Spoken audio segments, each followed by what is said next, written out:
Good evening, and welcome to Late Night Science, where the universe doesn't rush to explain itself. It simply breathes slowly, like a story waiting to be heard. Tonight, we drift beyond the blue comfort of Earth and into the faint glow of something older, redder, and infinitely more mysterious. So wherever you are, lying in bed, watching the city lights fade, or listening somewhere quiet between dreams, take a moment to slow your breathing and let your thoughts loosen their gravity. Because tonight we begin a journey not just across space but into meaning itself. What if our true home isn't the world beneath our feet, but the red horizon waiting in the distance? Maybe Mars isn't a dream. Maybe it's our destiny. Before we begin, share where you're listening from. Somewhere on this small blue planet we still call home. A tiny island, a distant valley, a glowing city at night. All of us scattered under the same sky, connected by the same quiet pull toward the stars. And if you'd like to join this nightly voyage through science and wonder, you can gently like this video and subscribe. Not for noise, but for calm curiosity, for those soft, endless questions that keep us company beneath the dark. Now, close your eyes or let them wander softly across the screen. Imagine the night sky above you, older than memory. Among its silver lights, one flickers red, steady, glowing, constant. That is Mars. It has burned there for as long as humans have looked up, for as long as stories have been told by firelight. Long before we could reach it, we dreamed of it. The Babylonians named it Nergal, the god of war. The Greeks called it Ores. The Romans, Mars. To every civilization, it was more than a planet. It was a mirror of emotion, of blood, of battle, of passion. It burned in our myths as fiercely as it burned in the sky. Yet beneath that fiery symbol, there has always been something softer, an echo of curiosity, a question that hums beneath the myth. Why does that world feel familiar? Perhaps it's because even from here, Mars feels lonely, a world waiting for company, a world that looks back at us. When telescopes first turned toward it, astronomers saw what they thought were canals, lines that hinted at civilization. For a brief moment, we believed there were others out there, intelligent and patient, shaping their world as we shaped ours. That illusion faded with sharper lenses, but the feeling remained. We wanted to believe Mars was alive because something deep in us already was. Mars, after all, is not so different from Earth. It spins, it has seasons, it wears polar caps of ice, and once, long ago, it flowed with rivers. To look at old photographs of Martian valleys is to glimpse the ghost of water. Channels carved by time, dry deltas like ancient fingerprints of rain. It's as if the planet once tried to be a home, then changed its mind. But why does it call to us still? Maybe because Mars is everything we are and everything we might become, beautiful, fragile, and marked by impermanence. Its deserts remind us of our own, its storms echo our tempests, and its silence, that endless, aching silence, mirrors the quiet we search for when we look up at night. Mars is not just another world, it is a reflection, a distant version of ourselves suspended in time. Imagine standing there. The ground beneath you is rust and iron. The sky glows butterscotch at dawn, then fades into a cold, thin blue. The horizon stretches further than you have ever seen, and the sun, smaller, gentler, almost shy, hovers low, painting everything in soft gold. In that moment, you are both impossibly far from home and strangely at peace. you realize the color of the Martian dust is not just red, it's the color of beginnings. The color of blood, of clay, of the first spark that once burned in the darkness and called itself life. For centuries, we've reached for Mars with imagination before science could follow. In the late 19th century, Percival Lowell drew maps of its canals, convinced they were the work of ancient engineers fighting to save their dying world. Science later disproved him, but something in his mistake was beautiful. It showed how deeply we want to find ourselves in the stars. Even when we are wrong, our wonder is right. Then came the machines. Mariner, Viking, Pathfinder, Curiosity. Names that sound less like hardware and more like characters in an unfolding story. Each one whispered a little more truth about Mars. The freezing nights, the thin air, the silent dunes shifting under alien wind. The truth was humbling. There were no civilizations, no canals, no grand ruins. Only silence. But perhaps silence was what we needed to hear. In that emptiness we found possibility. There's something poetic about how we explore. Before we ever build homes elsewhere, we send our eyes ahead of us. Telescopes, orbiters, rovers, little pieces of curiosity rolling across unknown soil, looking for something we cannot quite name. They are not just machines. They are our imagination made physical. They are us, kneeling in the dust of another world, tracing the faint outlines of what could be. And so Mars keeps calling. Not loudly, but gently, persistently. Like a voice carried on solar wind.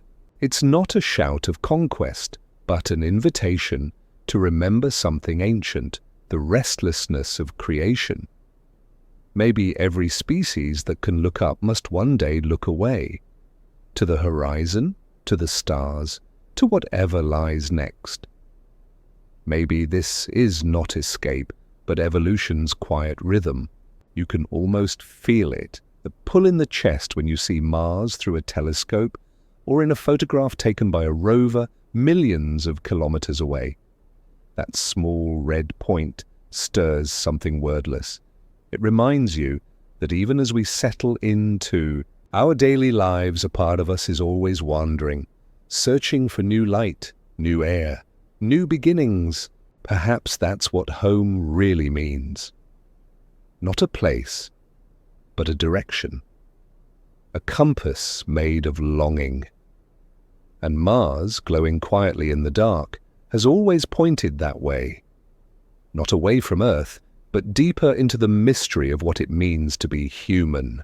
So tonight, as you listen to this story unfold, let yourself drift into that mystery. Let the hum of the distant red planet blend with your own breathing. Feel how small the space is between dreaming and discovery, between this moment and the next world, waiting just beyond reach. Because the call of Mars is not about distance. It's about awakening, about remembering that even in the vastness of space, there is always a place that feels like ours, even if we've never set foot on it. And as we continue our journey, together, softly, slowly, through dust and silence and time, maybe we'll find that the red planet doesn't just wait for us in the future. It's been waiting inside us all along. What if Mars isn't calling us outward, but calling us home? The night grows quieter as we drift further away from Earth, and the glow of its blue horizon fades into memory. Ahead lies Mars, not the planet of myth or prophecy, but the real one, cold, still, and infinitely patient. You can almost feel its silence through the dark, the way a desert hums when wind moves across stone. It's not empty, not truly. It's full of echoes and a time of memory of the things that once were. When you first look at Mars, it seems lifeless. The landscape stretches endlessly, a world painted in reds and browns, powdered by dust, finer than talcum, dust that hasn't felt rain for billions of years. The air is thin, nearly absent. The temperature can plunge low enough to freeze the breath in your throat. Yet beneath that stillness something ancient stirs, and the quiet suggestion that this was once a world that breathed. Close your eyes for a moment and imagine standing there. The horizon ripples like a mirage beneath a salmon-colored sky. The wind carries whispers of rust, dry and metallic. The land feels old, like an ancient scar that has forgotten the wound that caused it. And yet, look closer. There, beneath the dust, lie channels that snake across the surface, graceful and deliberate, like veins that once carried the pulse of a living world. Billions of years ago, Mars was not a desert. It was a place of lakes, rivers, and oceans. A world painted blue and gold instead of red. Volcanoes once breathed heat into its sky. Rain fell for centuries at a time. The Martian surface bears marks of shorelines, deltas, and riverbeds that mirror the lifelines of our own planet. Each valley tells a story written in sediment and silence. Every grain of sand once touched by water is a fossil of flow, a memory of movement now frozen in time. Science, as always, begins with evidence. Ancient minerals like clays and sulfates tell us that water once covered large regions. Craters like Gale and Jezero hold layered sediments, the fingerprints of ancient lakes. The Curiosity and Perseverance rovers have tasted the dust, read its chemistry, and confirmed what dreamers once only guessed. Mars was wet. And where there is water, the universe seems to whisper the same question. Was there life? We search for it not because we expect to find Martian fish or alien forests, but because life, in any form, is sacred evidence. Proof that the universe repeats its miracles. Maybe it was microbial, hidden in the warmth of hydrothermal vents or beneath the shelter of stones where radiation couldn't reach. Maybe it still sleeps there, frozen but waiting the way seeds wait beneath winter soil. The thought is haunting, a planet that once lived, now frozen mid-breath. A place where rivers turned to dust and clouds vanished into the thin air, leaving behind only memory. It's not hard to imagine Mars as an elder sibling, older, wiser, perhaps a little broken, a warning written in rust. This is what happens when a world grows quiet. Some scientists believe Mars lost its magnetic field early in its history, and with it, its protection. The solar wind stripped away its atmosphere bit by bit, like sand carried off a beach. The oceans evaporated, the rain ceased, and what remained was silence. Others suggest that deep underground warmth still lingers.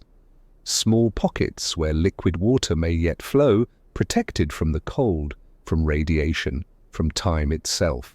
In those dark places, the last breath of a long-ago ecosystem might still whisper. There's something poetic about how Mars became what it is. It began in chaos, collisions, volcanoes, floods, and ended in stillness. It is a portrait of transformation, of impermanence, of how worlds evolve and fade. And yet, even in that fading, it remains beautiful. Its valleys are painted in sunlight. Its dunes move like waves frozen mid-tide. Dust devils rise and vanish, tracing invisible geometries. Each storm reshapes the horizon, a slow art performed over eons. When we look at Mars, we're not just studying geology, we're studying memory. Every rock, every ridge, every grain of dust holds a timeline that reaches backward through billions of years. Imagine if those stones could speak, what stories they might tell of ancient skies, of soft rainfall, of a warmth that no longer exists. The Martian desert is a book, half erased, but still legible to those patient enough to listen. And perhaps what draws us most to that world is its resemblance to our own in miniature. Mars is Earth's echo, similar size, familiar rhythms, even a tilt that gives it seasons. But its fate diverged. Where Earth kept its balance, Mars slipped into dormancy. Makes you wonder how fragile is the thread that holds life in place. How many small chances, i.e. a magnetic shield, a little more warmth, a thicker atmosphere, separate a living world from a lifeless one? Sometimes when we peer through telescopes or rover lenses, we see not just a foreign planet, but a reflection of our possible future. Mars becomes a parable. A reminder that life is a delicate equation, dependent on protection, stability, and care. It tells us that beauty can exist even after loss, that silence can still hold meaning. In that way, Mars is not just a desert of dust, but a desert of dreams, where the memory of life remains even after life itself is gone. And yet, in that stillness, there's hope.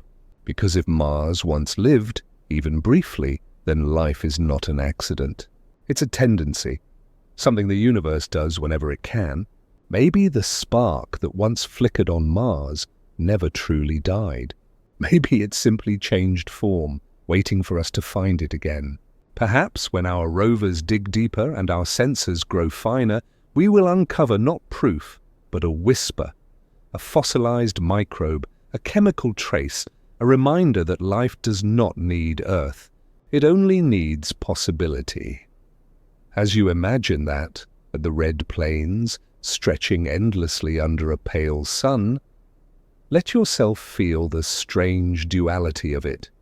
Emptiness and beauty, desolation and promise. Mars, at its core, is a contradiction, a planet that died but continues to teach us about what it means to live. And maybe that's why we keep staring into its desert, not just to find what once was, but to understand what still could be.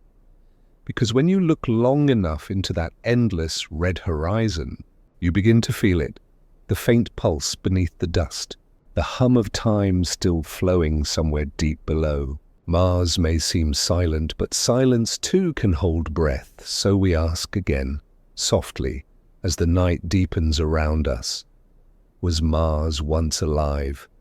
And if so, does some small part of it still dream? The deeper we travel into Mars, the quieter it becomes. Its beauty shifts from what we can see to what lies hidden. Beneath layers of rock, beneath centuries of wind, beneath dust older than continents. Mars doesn't reveal its secrets easily. It keeps them buried in silence, waiting for the patient, the curious, the ones willing to listen to whispers rather than shouts. The surface may seem desolate, but below it the planet hums softly. Not with life, perhaps, but with memory. When you look at Mars, you see a world sculpted by time. But time on Mars is not like time on Earth. Here, the wind has been blowing for billions of years, carrying dust from one horizon to another. That dust is not just soil, it is the ashes of an ancient ocean, the ghost of a vanished atmosphere, the remains of what the planet once was. Every grain is a relic, a tiny shard of history that has drifted endlessly across the surface, waiting to settle somewhere long enough to tell its story. And buried within that dust is ice, not in glaciers that gleam, but hidden in layers beneath the regolith, locked away like forgotten memories. Rovers and orbiters have found it again and again. Frozen sheets beneath the poles, traces of frost in the shadows of craters, hints of underground reservoirs sealed away from the killing cold. To find water, even frozen, is to find continuity, a bridge between what once was and what might still be. Because where there is water, even sleeping water, there is the potential for warmth, for chemistry, for the fragile thread of life that stretches across cosmic time. Scientists once thought Mars was bone dry, a desert planet without reprieve, but now we know that beneath its rusted skin, it still hides moisture, trapped in minerals, frozen in soil, embedded in rock. Like memory itself, it endures quietly, out of sight, but not gone.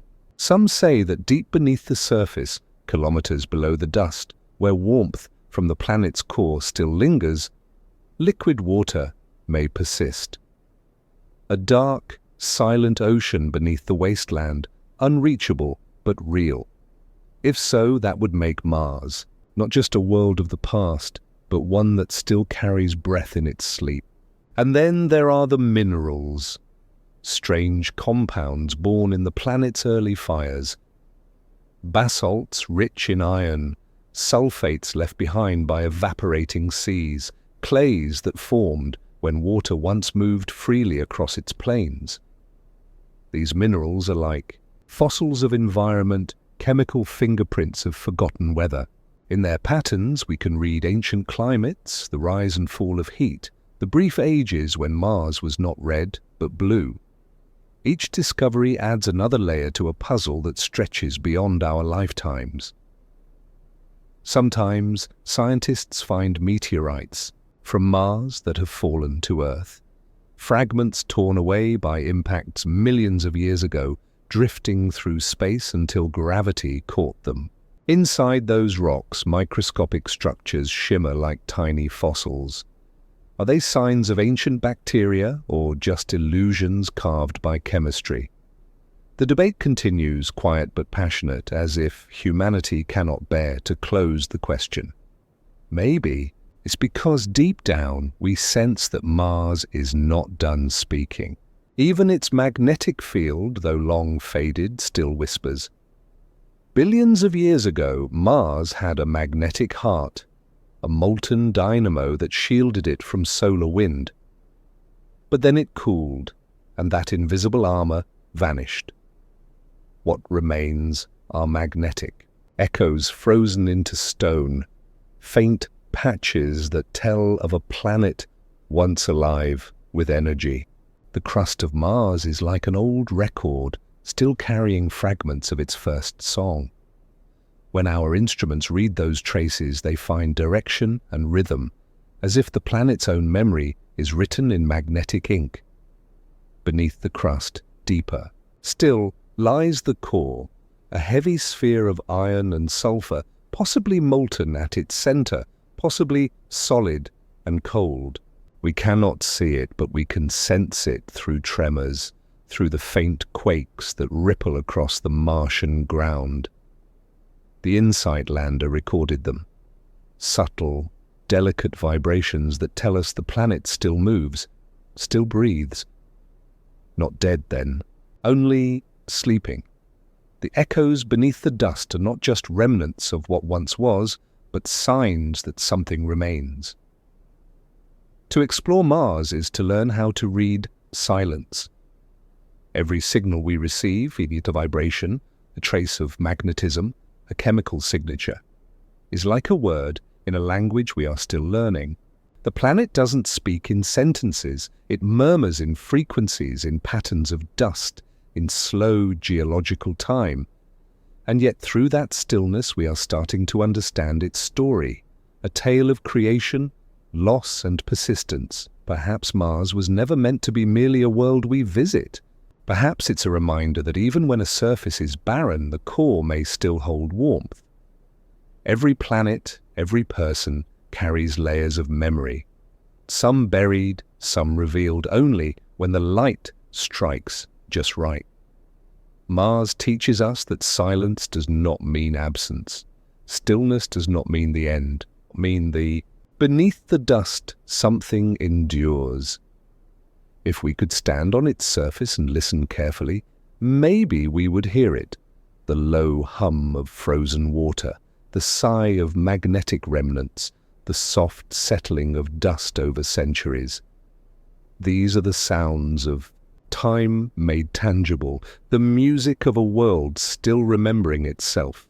And if memory exists in planets as it does in minds, then Mars remembers everything. The rain that once fell, the winds that once warmed, the rivers that once shimmered under a younger sun. When we look at Mars from afar, we see only the red, the color of iron, of oxidation, of endings. But up close we find other hues, greys, blues, golds and whites, layers that tell of transformation rather than death. Beneath the crimson, there are histories still unfolding, signals still reaching for us through the static of space. Maybe that is what the dust has been protecting all along. Not the remains of life, but the possibility of rediscovery. Every rover that brushes the soil, every drill that reaches deeper, is not just searching for facts, it's searching for connection. To know Mars is to remember ourselves, to see in its layers the fragility of creation, the endurance of silence, the persistence of story. So as the red sands drift endlessly under thin skies, one question lingers in the cold. What if the real secret of Mars isn't hidden in what it became, but in what it still remembers? Beneath the dust, beneath the stillness, beneath the endless time between worlds. Between Earth and Mars lies a silence so vast it almost becomes a sound, a hum too deep for ears, felt only in the bones of thought. 56 million kilometers. That's the nearest we can ever be. A gulf of light and time that separates two worlds caught in the same celestial dance, orbiting the same sun but never touching, never meeting, always chasing and retreating like two ghosts bound by gravity and longing. When you think about that number, 56 million, it's easy to imagine it as a statistic, a measurement of space, but it's more than that. It's a measure of patience, of distance turned into desire. Every message, every signal we send takes minutes to arrive, and every answer comes back delayed, echoing through the vacuum like a slow heartbeat. We are used to instantness, to presence. But in space, even conversation becomes meditation. To talk to Mars is to speak into time itself, to send your voice forward and trust that it will be heard. Eventually, this distance shapes us. It humbles us. It reminds us that connection, even across space, is never effortless. It demands faith, the kind that believes a small pulse of data can cross the void and return as discovery. Between worlds, nothing moves quickly. Rockets crawl through black oceans of emptiness, pushed by fire, guided by mathematics, carried by hope. Each journey to Mars is a leap not just across space, but across fear. The fear of losing contact, of drifting too far, of being forgotten by the warmth of home, and yet that distance is also the thing that defines us most. Because to reach for Mars, to cross that impossible span, is to admit that we were never meant to stay still. Humanity is not a species of settling. It is a species of reaching. Every great journey we've ever taken, from crossing oceans to walking on the moon, began with an ache, a restlessness that distance only deepens. Mars, in this way, is not the end of that instinct, but its continuation. Think of what 56 million kilometers really means. If you could drive there, it would take more than 6,000 years. Light itself, the fastest traveler we know, takes over 3 minutes to bridge that gap. The sun that warms Earth's oceans and glitters on Mars' dust is the same sun, but its light touches each world at a slightly different time, a reminder that even shared light must cross distance to become real. Every sunrise on Mars is a memory of one that happened on Earth minutes before. We are connected not by simultaneity, but by delay, by the beauty of always being just behind or just ahead. In light, there's something strangely human in that. The way we live between worlds. Never quite arriving, always a few heartbeats away from the moment we want to hold. Space travel only makes that truth literal. Astronauts heading toward Mars will live suspended between two homes, too far to turn back, too far yet to arrive. For months, they will float in a corridor of nothingness, surrounded by silence so complete it might begin to sound like music. Out there, distance becomes a teacher. It shows you what truly matters. Not the place you came from, not the place you're going, but the act of moving between them. In that motion, humanity is revealed. Fragile, daring, hopeful, terrified. To travel to Mars is to confront loneliness not as punishment, but as possibility. The vastness between planets mirrors the vastness within ourselves, the emotional space between what we are and what we wish to become. Every kilometer is an echo of our own evolution. Every delay a reminder that growth takes time. That meaning requires distance to unfold. It's easy to think of distance as separation, but sometimes it's the space where understanding is born. Light needs darkness to travel through. Sound needs silence to be heard. And maybe, just maybe, Humanity needs distance, from comfort, from familiarity, from the cradle of Earth, to see itself clearly. The engineers and scientists who send rovers and probes across that impossible gulf have learned to think like poets. They speak in trajectories and vectors, but what they're really designing are bridges of trust between minds, machines, and worlds. When a rover lands safely after 7 minutes of radio silence, the room erupts not because we conquered the distance, but because we survived its uncertainty. The signal returns, the machine speaks, and for a moment the void becomes connection. There is an almost spiritual rhythm to it. The sending, the waiting, the receiving. It mirrors the way humans have always reached for meaning. We send prayers into silence, dreams into night, words into history, never knowing if they will return. Mars is just the grandest version of that same ritual. A prayer cast across 56 million kilometers, whispered in binary, answered in data, and translated back into wonder. And maybe that's why distance doesn't discourage us. Maybe it seduces us. Because what we long for most is not always closeness, but discovery. The act of crossing. The space between us and Mars is what makes the journey worth taking. Without that gap, there would be no courage, no invention, no awe. The distance defines the destination. There's a quiet poetry in imagining the first crewed mission to Mars, 6 souls floating through the black. months from home, each heartbeat echoing across empty space. Every message from Earth arrives long after it's sent, carrying voices that already belong to the past. Every word they send back becomes the future before it's heard. In that strange time loop, they become both pioneers and ghosts, living in a world where even conversation bends through eternity. And yet, through that separation, a new kind of closeness is born.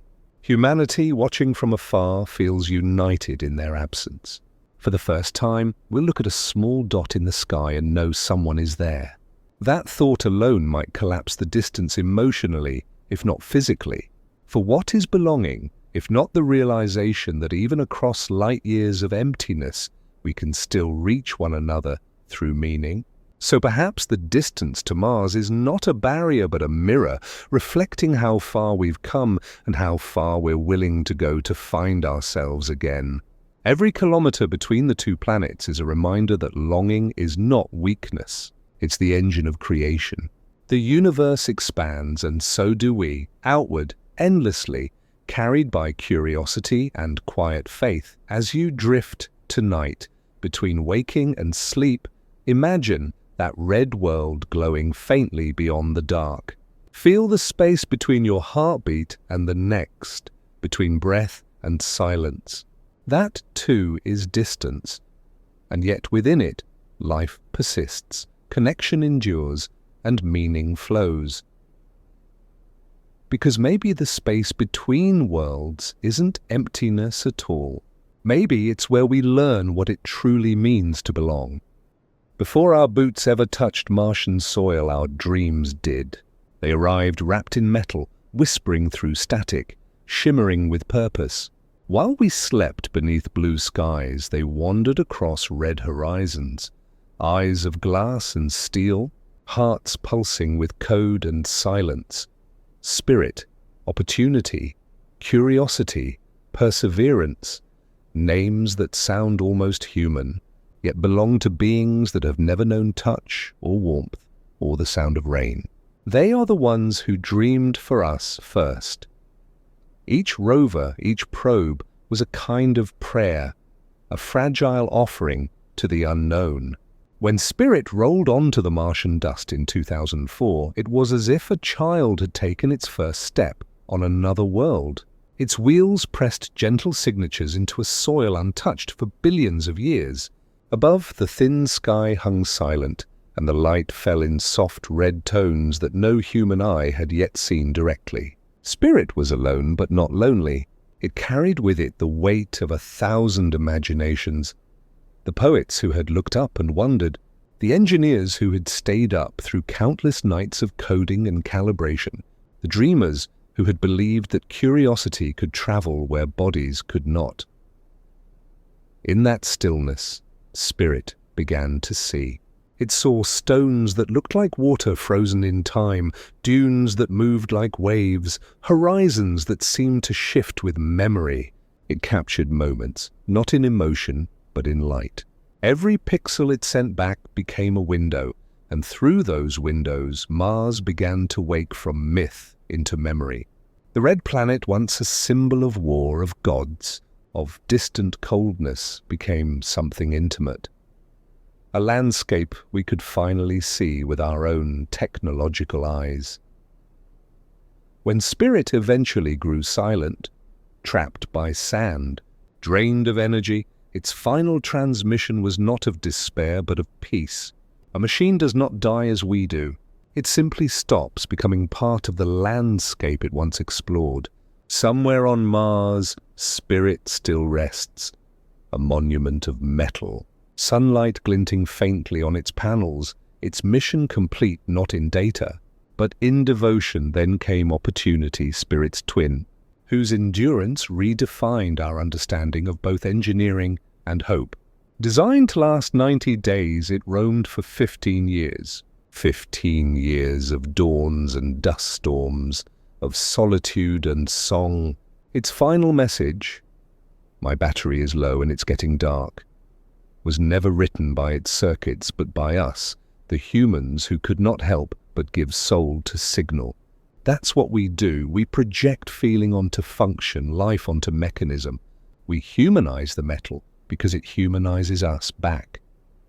Opportunity wasn't merely a rover. It was an idea that refused to give up.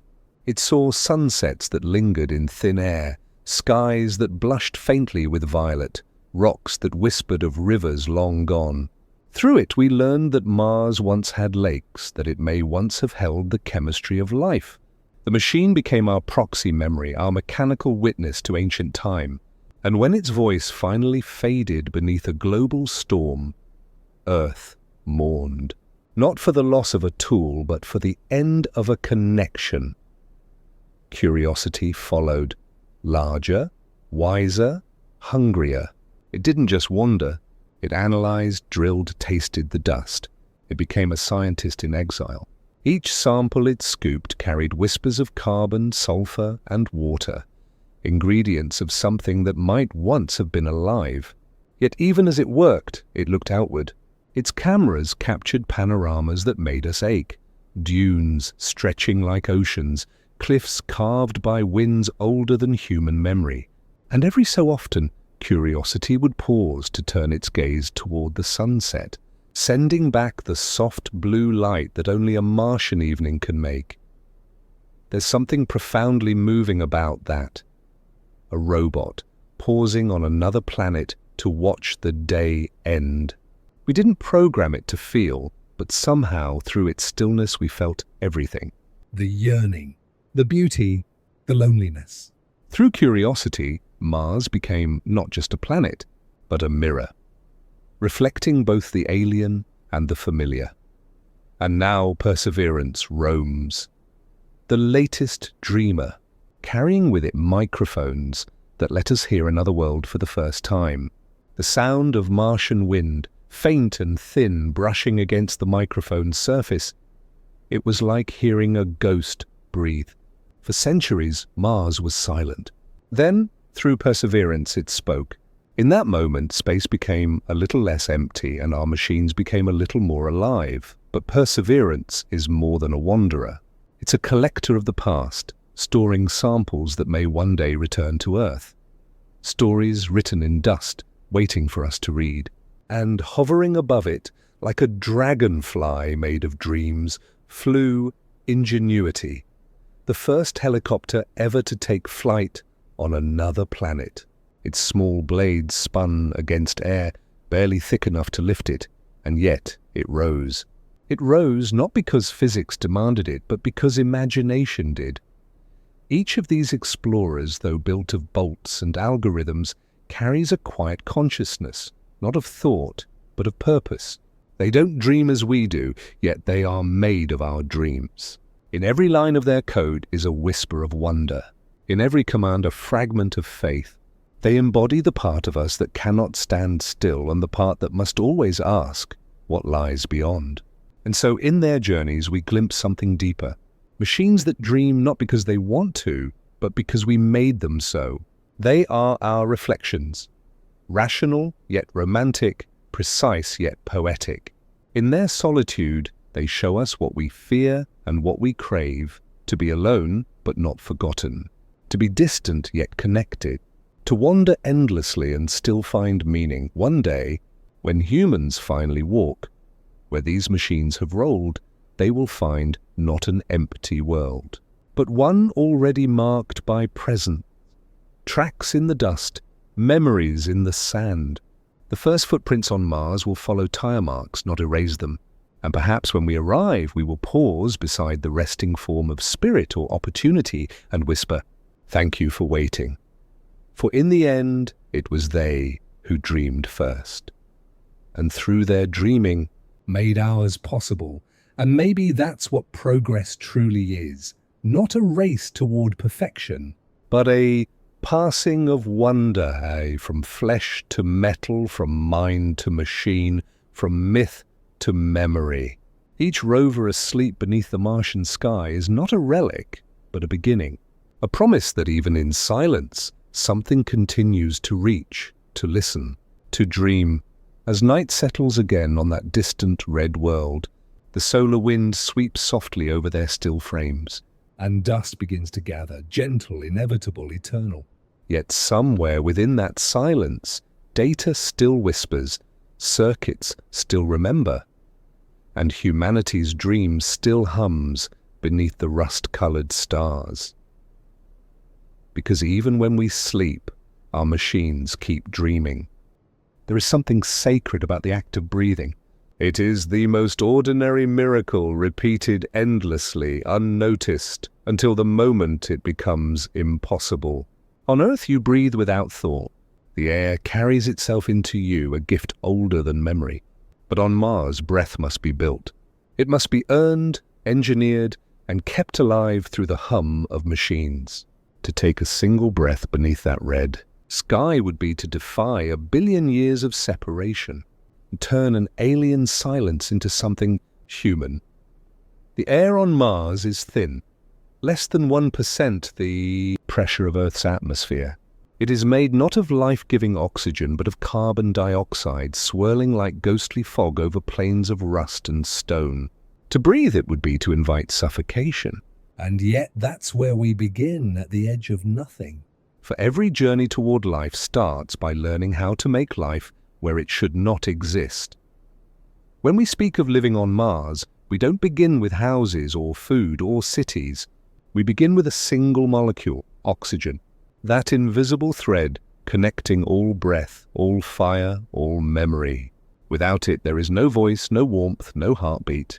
To breathe red air is to reimagine that thread, to twist the impossible into the ordinary.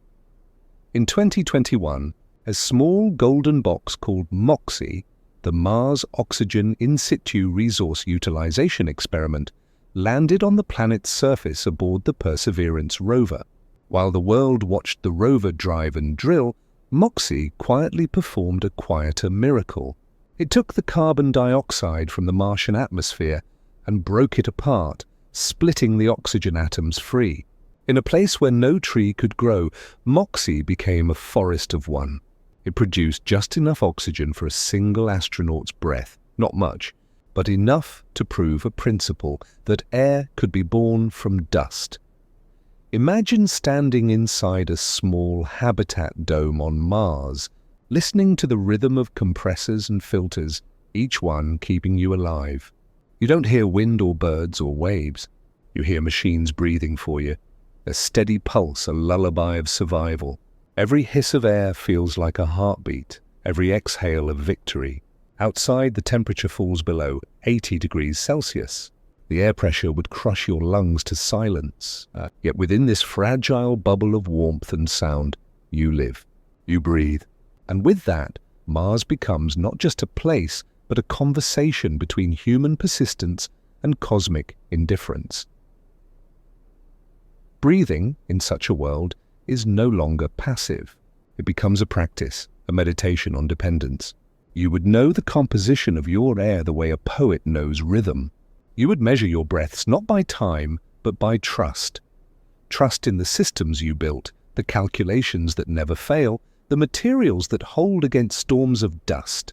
Each inhale would remind you that you are alive because a network of minds and machines decided you should be. But there is another layer to this struggle. The problem of air is not just chemical, it is symbolic. It asks something deeper. What are we willing to do to belong somewhere new? On Earth, we evolved with the atmosphere. We are children of oxygen. On Mars, we would become its makers. To live there would mean carrying our breath within us like a secret flame, tending it against the cold of another world. It's not just survival, it's transformation. Some envision vast domes shimmering under pale sunlight, habitats where oxygen is generated from ice, where green plants unfurl their first leaves in alien soil. Imagine walking through such a dome, your footsteps muffled by the hum of life support systems, your reflection caught in curved glass that separates you from a void. Outside, the wind lifts fine red dust that dances endlessly across the horizon. Inside, a fern trembles in air that did not exist an hour ago.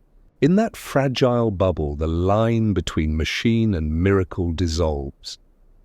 It's strange to think how fragile we are, how one breath can define the boundary between existence and extinction. Yet that fragility might be our strength. Because to breathe where we should not is to affirm, again and again, that we belong anywhere we dare to imagine. We are creatures of adaptation, of persistence. Even here on Earth, our ancestors once faced skies of ash, air thick with volcanic breath, and yet they endured. To breathe red air would simply be another chapter in that ancient story. The story of lungs that refused to stop expanding. Still, there's something poetic in the idea that we might someday walk across the plains of Mars with tanks of Earth's air on our backs, carrying our home inside us. Each breath would be a memory, a whisper from the blue planet we left behind. Perhaps we would even grow nostalgic for its scent, the smell of rain, of salt, of soil after a storm. Mars has no such perfume. Its air smells of iron and static, a faint tang of electricity and dust. It is both pure and poisonous, clean and deadly. And yet, maybe in its silence, it holds something healing, a reminder of simplicity, of humility, of beginnings. To breathe, there would not just be an act of survival. It would be an act of communion between worlds, between eras, between what we were and what we are becoming. For each breath on Mars would remind us that we are not separate from our technology, but extensions of it. The air we breathe there will not come from nature, but from understanding, from chemistry, from physics, from faith in our ability to learn the language of the cosmos. Perhaps one day, the first human to stand on Mars will pause before removing their helmet inside a sealed dome. They'll take that first breath, slow, hesitant, reverent, and for a moment, it won't matter that the air was made by machines. It will feel alive because they are. That breath will carry with it all of Earth's history, every forest, every ocean, every heartbeat that led to this instant. It will not just fill their lungs, it will fill their spirit with the knowledge that we can make home anywhere the universe allows. And maybe that's the quiet truth hidden inside this red air. That survival is not about dominance, but harmony. To breathe Mars is to listen to it, to adapt to its rhythm instead of forcing our own. It's to whisper, not shout, across the void. To live gently as guests in a place that owes us nothing and yet offers everything to those who dare to inhale. For in the end, breath is not just the measure of life. It is the language of connection between cells, between worlds, between what was and what might be. And as we exhale into that crimson stillness, perhaps Mars will exhale back, slowly, silently, as if remembering how to breathe too. Imagine the silence of Mars, a silence so deep it feels eternal. Then in that stillness, something stirs. A seed, smaller than a fingernail, splits open beneath a thin layer of Martian soil. A thread of green emerges, fragile, trembling, absurdly alive. Against a world of stone and rust it dares to grow, and in that small defiance lies a revolution. To grow a single leaf on Mars would be to rewrite the story of life itself. Here, where water hides in frozen shadows and sunlight arrives cold and distant, the act of germination becomes almost sacred. It's not just agriculture, it is resurrection. Inside the sealed glass of a habitat dome, the first greenhouse on Mars might look ordinary. Rows of trays, soft LED light, the hum of filters and fans. But each sprout is more than biology. It is faith taking form, the belief that life, however fragile, will always reach toward light, even beneath two suns. On Earth, plants are part of our background. They grow whether we notice or not. But on Mars, a single leaf would have a name. Every drop of water feeding it would be measured, every photon of light accounted for. The balance between life and loss would be visible in every stem. And that awareness, that intimacy with survival, might change us. It might remind us of what we once took for granted, that growth is not a right, but a privilege granted by the universe's patience. The science of growing food on Mars begins, like all things there, with adaptation. The soil, or more precisely, the regolith, is not truly soil at all. It is a fine, toxic dust laced with perchlorates, deadly to plants and people alike. To turn it into something fertile would mean cleansing it, enriching it, reinventing it. Scientists have already begun experimenting with analog materials on Earth, testing how hardy crops might survive with nutrients added and poisons removed. Lettuce, potatoes, and barley have been among the first candidates. They grow slowly, stubbornly, their roots probing artificial soil as if searching for memory. Water too becomes precious. It will come not from rivers or rain, but from ice mined beneath the Martian surface, or drawn from the air itself.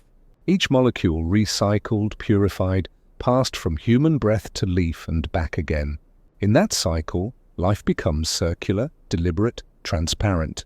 To water a plant on Mars is to watch the transformation of chemistry into meaning, to see how hydrogen and oxygen, when given warmth and faith, become sustenance. Inside the domes, light will be both scarce and sacred. Mars receives barely half the sunlight Earth does, filtered through a dusty atmosphere that softens every ray. Perhaps we'll use mirrors to gather and concentrate it, or artificial lamps tuned to mimic the rhythm of day and night. And when that light touches the first leaf, we'll witness something more than photosynthesis. We'll witness connection. Energy from a distant sun filtered through human invention, awakening a living thing millions of kilometers away from its origin. Yet even as we design the science, there's something profoundly emotional about this image. A green plant swaying gently in a habitat where the outside world would kill it instantly. It's a reminder that life doesn't belong to one planet. It belongs to possibility itself. Each sprout would stand as a bridge between worlds, a living link between Earth and Mars. You can almost imagine the first gardener on Mars, standing inside a quiet dome, Gloved hands brushing red dust from a tray of seedlings. Outside, the sky glows faintly orange, two suns glinting through the thin haze. The sun itself and its reflection off the pale horizon. The gardener kneels, checking moisture, touching the soft green leaves as if touching home. Maybe they whisper a few words, not for the plants, but for themselves. A prayer of continuity. A promise that life will not end with them. There's something ancient in that gesture. Humanity began as gardeners long before it became explorers. Every civilization's story began with soil, with the cultivation of something that fed both body and soul. To plant a seed on Mars is to extend that lineage beyond time and gravity. It is to say we remember who we are. Even here, at the edge of everything, we still grow. Some future historians may call it terraforming, the process of reshaping Mars to resemble Earth. But maybe the truth will be gentler. Maybe it won't be about domination, but partnership. Not forcing Mars to become us, but learning how to exist with it. A single sprout inside a dome could become a conversation, a slow, patient dialogue between two worlds. What nutrients do you need? What light do you crave? What silence can you teach us? And perhaps in that exchange, we'll begin to rediscover our own humility. On Earth, we have learned how to take too much from the soil, to strip forests bare and rivers dry. On Mars, there will be no excess. Every seed planted will carry intention. Every harvest will feel earned. Maybe that's what makes the idea of Martian gardens so moving. They remind us that abundance was never the goal. The goal was always connection. One day, entire domes might shimmer with green, ecosystems of algae, moss, and crops breathing in our carbon dioxide and giving back our oxygen. We will live within a closed circle of renewal where each breath we exhale becomes food for the plants that feed us. It will be a quiet, balanced harmony, like Earth, but distilled. And through that harmony we may learn how to heal the planet we came from. Because Mars, in its emptiness, will teach us how precious life truly is. The first garden on Mars won't just grow food, it will grow gratitude. Gratitude for every breeze on Earth, every leaf, every unnoticed inhale, and maybe someday, when the first flower blooms beneath a dome, a single burst of color against the red dust, humanity will pause. There will be no applause, no fireworks, no triumph shouted across the void. Only silence. And within that silence, the sound of something greater. The soft unfolding of petals beneath two suns. That flower will not just be a decoration. It will be a memory of Earth reborn in alien soil.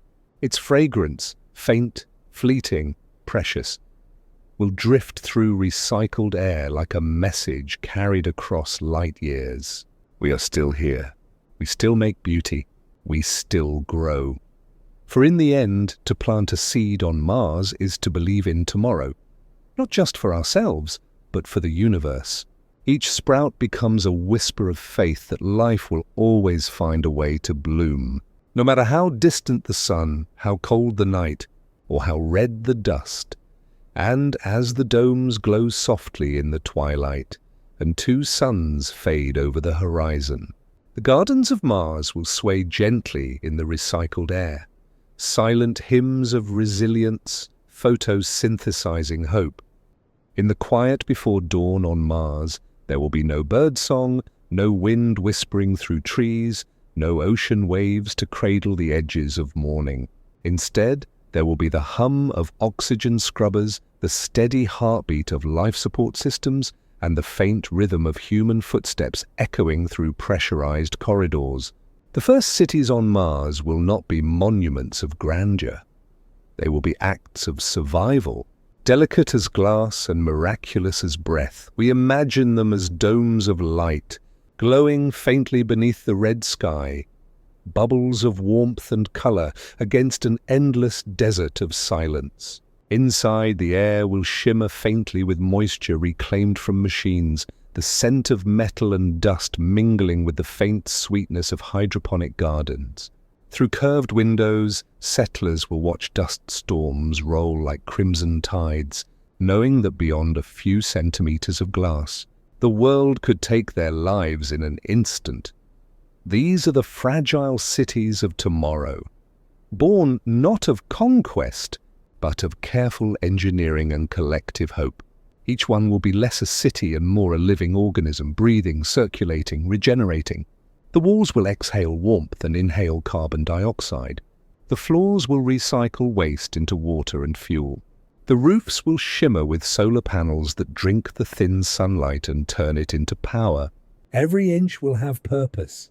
Every system will depend on another. It will be a choreography of precision, a city built not to dominate nature, but to negotiate with it. Perhaps they'll begin underground, carved into the protection of lava tubes where radiation cannot reach. Imagine walking through tunnels lit by bioluminescent algae, walls lined with translucent materials that pulse softly like veins of light. Above you, the red dust drifts silently, unaware of the fragile heartbeat below. Over time, as confidence grows, humanity will emerge upward, constructing domes that gleam like lanterns scattered across the Martian plains. From orbit, these cities will look like constellations reborn on the surface, clusters of human warmth glowing where once there was only emptiness. Each dome will be a miniature Earth, containing oceans of air and tiny forests of oxygen. But inside, life will move differently. Days will be longer. The gravity will be softer. Time will stretch in quiet ways. And perhaps within that stillness, something in us will change. We often imagine building on Mars as an act of expansion, another step in our long journey outward. But maybe it will be the opposite. Maybe living in those fragile cities will teach us contraction. How to use less, how to preserve more, how to live deliberately. On Mars, waste will not vanish into oceans or skies. It will stay with us, recycled, transformed, returned. Each cup of water, each breath will have a history. The cities will become lessons in humility, floating reminders that survival is not built on abundance, but on balance. There will be marketplaces of silence, where goods are exchanged not for luxury, but for necessity. Food, air, warmth, time. The sound of laughter will echo strangely through narrow halls, filtered through recycled air. Children born beneath the domes will grow up knowing no wind, no rain. Their idea of outside will be a myth wrapped in story. And yet they will adapt. They will draw pictures of blue skies they've never seen. They will learn to measure happiness not in miles or possessions, but in moments of light shared between those who endure. Each city will be a fragile promise that humanity can exist gently, not as conquerors, but as caretakers of a borrowed world. We will learn to live with constraint, and in doing so, rediscover grace. The architecture will not shout, it will whisper. Curved walls echoing the geometry of nature, structures designed to bend with pressure, not break. Every dome will be transparent enough to remind us that the void is always near. A quiet teacher, reminding us of the cost of life, and yet, beneath this fragility, something profound will grow. Not just technology, but culture. Artists will paint with dust and shadow. Poets will write verses about the color of the sky during solar storms. Musicians will compose symphonies from the hum of machines and the rhythm of footsteps. Humanity will find beauty even there, in the in-between. Because that is what we do. We bring meaning wherever we go. But beneath all the light and invention lies a deeper question. Can we truly belong in a world that was never ours? To build a city on Mars is to step into an ancient paradox. We create habitats to protect ourselves from the planet, but in doing so, we remain separate from it. We live within bubbles, never touching the dust, never breathing the air, never feeling the planet's raw pulse. Are we settlers, or are we visitors forever behind glass? Perhaps belonging isn't about assimilation, but connection. Maybe Mars will never belong to us. But we can belong to the act of being there, to the courage of creation, to the fragile beauty of coexistence. The cities we build will be as temporary as tents in an eternal desert, but that transience will make them sacred. To walk within them will be to live inside a miracle measured by pressure gauges and heartbeats. And one day, perhaps centuries from now, those domes will stand empty. The air recyclers will fall silent, the lights will dim, and dust will begin to settle where people once walked. The cities will fade into the red dunes, their outlines softened by time. But maybe, just maybe, beneath those layers of dust, new life will find a way to take root, nourished by what we left behind. Because every city we build carries a seed, not of permanence, but of potential. The fragile cities of tomorrow will not last forever, but they will prove something extraordinary, that even on a world that never asked for us, life finds a way to build, to breathe, to belong, if only for a while, and perhaps that is enough.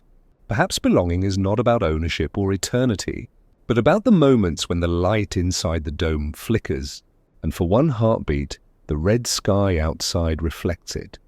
Two worlds, briefly softly touching, for in the end, Mars will teach us the oldest truth of all, that everything we build, no matter how fragile, carries within it the will to continue.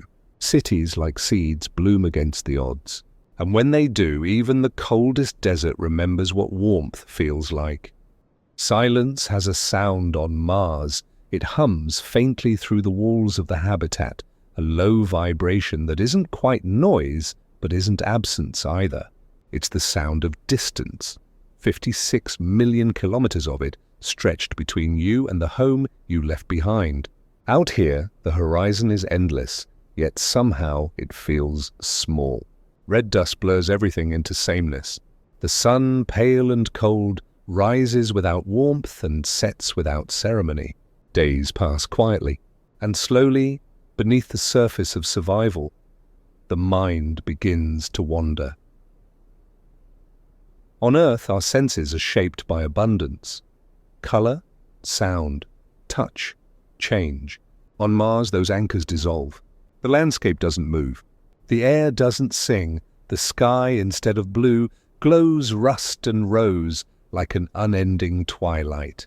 The human brain, evolved to find comfort in rhythm and diversity, now lives in monotony. Days are measured not by seasons, but by checklists. Oxygen levels, food reserves, data logs. The silence outside the domes becomes a mirror, reflecting the inner echoes of thought.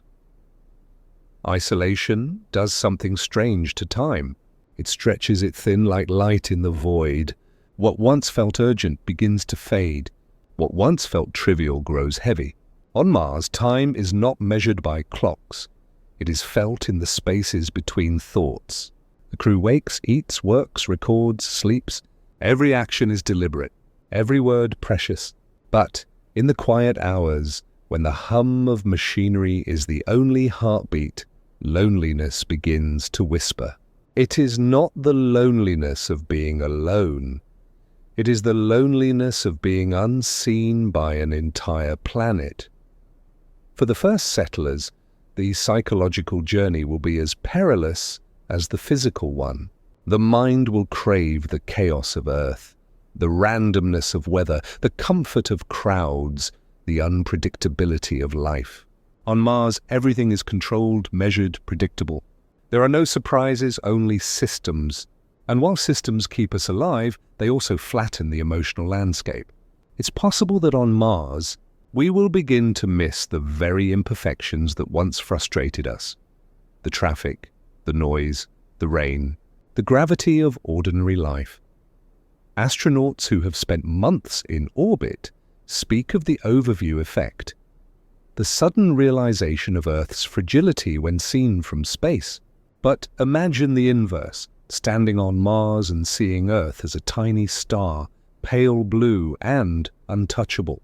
How does it change the psyche To know that every face you love is a flicker of light in a faraway sky. That if something goes wrong, help cannot come. This is not just physical distance, it is existential. It forces a confrontation with the most ancient of fears, that we are, after all, alone. Yet in that loneliness, something profound may awaken. Humans have always sought silence for revelation. Monks in deserts, poets by the sea, philosophers beneath stars. Perhaps Mars will become the ultimate monastery, a place where isolation is not punishment, but insight. The settlers may begin to experience consciousness in ways we can barely imagine. Time dissolving into pure awareness. Solitude transforming into communion with something vast and unspoken. Psychologists call it cosmic perspective. The shift that occurs when the scale of existence becomes too immense for the mind to frame. On Mars, that perspective will not be theoretical. It will be lived. To look at Earth from the red dust is to see both the smallness and the sacredness of being human. Every breath of air, every droplet of water, every sound of laughter inside the dome will feel like an act of defiance against the void. In that contrast between the infinite silence and the fragile noise of life, meaning may not disappear, but deepen. But there will also be dangers of the mind, subtle, quiet, invisible. The monotony may give rise to what psychologists call sensory deprivation drift, where thoughts loop endlessly and imagination begins to fill the empty spaces. Hallucinations may not come as visions, but as feelings. The sense that someone is standing behind you, or that the desert is watching. Some will call it loneliness. Others will call it presence. Perhaps Mars itself will become a character in the psyche, silent, vast, yet strangely alive. Communication delays will stretch human connection to its limit. A message from Earth will take up to 20 minutes to arrive, and another 20 to return. No real-time conversation. No comfort in immediacy. Every word will travel through time, echoing across a gap that can't be closed. The settlers will learn to live inside those gaps, to find patience in delay, meaning in distance. Perhaps they will rediscover the lost art of letter writing, the slow poetry of thought made tangible. In that way, even separation may become sacred. As months turn into years, the settlers' minds will adapt. The red landscape will no longer seem alien, yet it will become familiar, even intimate. The color of dust will start to feel like home. This is how the human psyche survives, not by resisting, but by reshaping itself. New rituals will emerge. Morning greetings to the pale sun, shared meals under artificial lights, small celebrations marking every successful harvest. Life will weave itself into routine, and routine will become comfort. The void will not disappear once, but it will be tamed. Yet even then, a quiet question will persist. What does it mean to be human when humanity is elsewhere? On Earth, identity is built on belonging to a place, a culture, a sky. On Mars, those anchors dissolve. Perhaps we will begin to see ourselves differently, not as citizens of nations, but as fragments of consciousness scattered across space. Mars might strip away the illusions of separation, leaving only the essence, awareness itself, fragile yet infinite. And when one stands beneath the dimming sky, watching Earth rise as a pale spark through the dust, there will come a realization that transcends psychology, that perhaps the void we feared was never outside, but within us all along. The silence of Mars is not empty. It is waiting for us to listen, to understand, to remember that the universe does not speak in words, but in wonder. Maybe the true test of Mars is not whether we can live there, but whether we can live with ourselves when nothing is left to distract us, when every echo is our own. Every great frontier begins with a question, not of how, but of should. Tonight, as the red planet waits in silence, we drift into that question. Should we change Mars to suit us, or change ourselves to suit Mars? The thought feels both thrilling and uneasy, like holding a seed that could grow into a forest or a famine. What if, in our longing to create a second Earth, we forget to listen to the first voice of another world? Terraforming, the dream of turning Mars into something Earth-like, sounds like a hymn to human ingenuity. Breathable air, open water, forests beneath a red sky. To some, it's a promise of redemption, a way to undo the mistakes we made on Earth by starting again.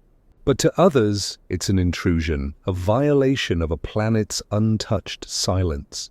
Mars, after all, is the only place in the solar system where we can still study a world that evolved without life.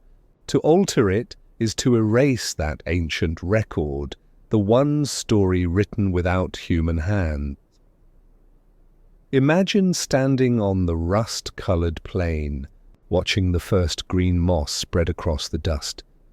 A miracle of life, yes, but also an act of conquest. That single patch of green would mark the moment Mars stopped being Mars.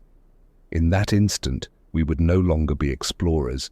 We would be authors rewriting another planet's story to fit our own language. The question is not only scientific, it is moral, spiritual, almost sacred. Do we have the right to reshape an entire world simply because we can? For centuries, humanity has believed that mastery defines us. We built cities from wilderness, bent rivers, leveled mountains. We looked at the night sky and saw not stars, but destinations. Yet each act of transformation has carried a shadow. Extinction, imbalance, loss.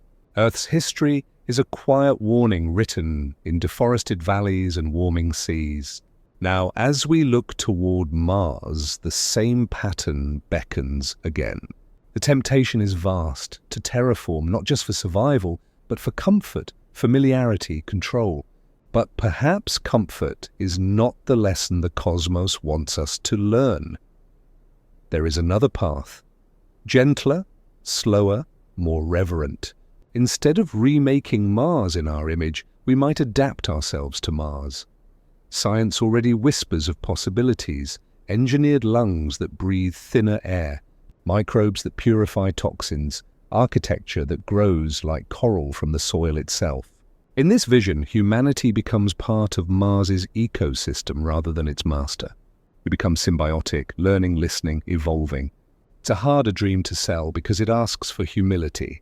But maybe humility is the price of wisdom. Consider this. Every planet is a story told in chemistry and time. Earth's story is one of abundance, motion, and water. Mars's story is one of stillness, dust, and endurance. If we overwrite that story completely, we might lose something irretrievable, not just scientifically, but emotionally. Mars's silence teaches us about patience. Its barrenness teaches us about fragility. Its distance teaches us about longing. What happens to those lessons when the silence fills with machines, the dust turns to green, and the longing is replaced by ownership? And yet, there's a tenderness in the dream of making Mars alive again. The idea that humanity could spark a second Genesis, a planet reborn through care, not conquest. Scientists have mapped ways it might happen, releasing greenhouse gases to warm the atmosphere, melting the poles to form shallow seas, seeding the soil with extremophile microbes. Step by step, the red could turn to brown, then green, then blue. It would take millennia, longer than our civilizations have existed. But in cosmic time, that's only a breath. The question is whether that breath would be one of creation or consumption. Philosophers have begun to speak of planetary ethics, the idea that worlds, even lifeless ones, possess intrinsic value, that untouched nature, no matter how barren, deserves respect. To walk on Mars is to step into something older than all of Earth's oceans combined. Its rocks have seen the birth and death of stars, the drifting of galaxies. When we alter it, we alter not just a planet, but a memory of the universe itself. Perhaps the first rule of exploration should be the same as medicine: do no harm, and yet harm and creation are not easily separated. Even on Earth, life reshaped its own home. The first microbes filled the atmosphere with oxygen, killing off other forms of life and setting the stage for everything that followed. In that sense, to terraform Mars might simply be a continuation of the same cosmic cycle, life transforming matter into meaning. The moral line, then, may not lie in whether we change Mars, but why. If we act out of arrogance, the planet becomes a colony. If we act out of reverence, it becomes a communion. Perhaps the real task is not to decide between creation and preservation, but to find harmony between them. To breathe air made partly by machines and partly by microbes. To build cities that glow softly within their domes, leaving the vast deserts untouched. To live not on Mars but with it, a partnership instead of possession. A shared experiment in becoming. Late at night, when the habitat lights dim and the red plains fade into shadow, one might imagine Mars as a living being, ancient, patient, listening. If we whispered our plans to terraform, would it consent or remain silent as always? Maybe the silence is its answer. Maybe it's asking us to pause, to look inward before we alter outward. To remember that in the grand design of the cosmos, even dust has dignity. So we stand between two impulses, to create and to protect. To make Mars more like home, or to let it remain a mirror reminding us of what home truly means. Either way, the choice will define not just our future, but our identity. Are we gardeners of the universe or its restless conquerors? And perhaps, as the first green leaf one day trembles in the Martian wind, that leaf will not be proof of mastery, but of mercy, a quiet promise that this time we have learned to create without forgetting to care. There will come a night, still dust-laden, almost silent, when a child on Mars will look up at the pale blue dot and not recognize it. To them, that glimmer in the distance will not be home, but history. They will have never smelled wet soil after rain, never watched clouds roll like waves across a summer sky, never heard the rhythmic pull of the ocean's breath.